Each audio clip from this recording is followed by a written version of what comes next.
National Disaster Coordinator Terence Walters spoke to our news desk. Yeah.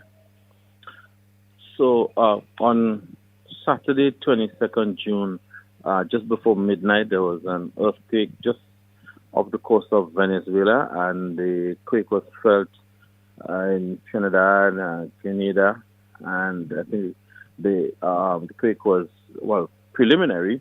It's 6.1, and so I guess the confirmed report will come out shortly. But it was felt in Trinidad and Grenada. Several parts of the island, people reported that they felt the quake, and so we have no reports of damage as such. No reports of damage to infrastructure or anyone getting injured.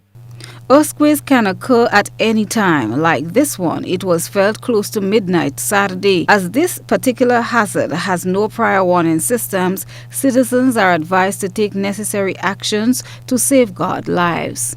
Saturday night, people may have been sleeping or up looking at television or out. So we encourage people drop cover and hold until the shaking stops. Then you get to safety. So that's what we that's what we promote. But the circumstances may require that you do different things based on where you are. So if you're outdoors, make sure that you get away from buildings or utility poles, and if you're indoors, well, drop cover, hold. Or if you're driving, pull over in a open area where nothing could fall on the vehicle.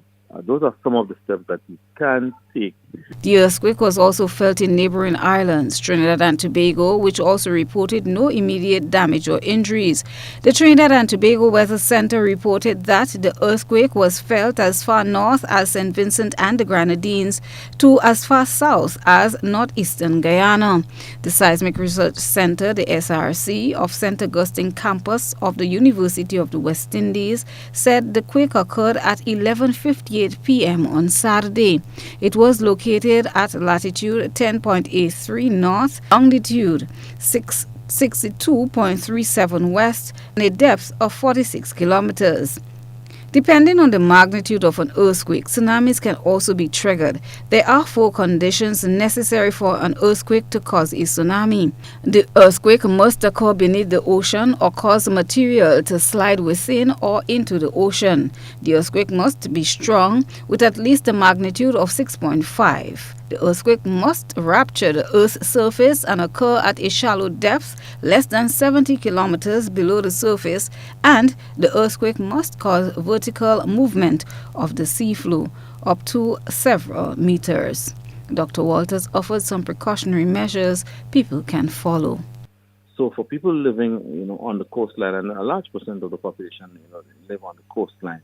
So people living on the coastline, you have to be prepared that if there is a large magnitude earthquake and there is a tsunami watch or warning issued, that you make your way to higher ground. So you have to be prepared for that, especially again, those living on the coastline. Be prepared to make your way to higher ground. A number of ensuing tremors were felt also on Sunday. Christelina John, GBN News.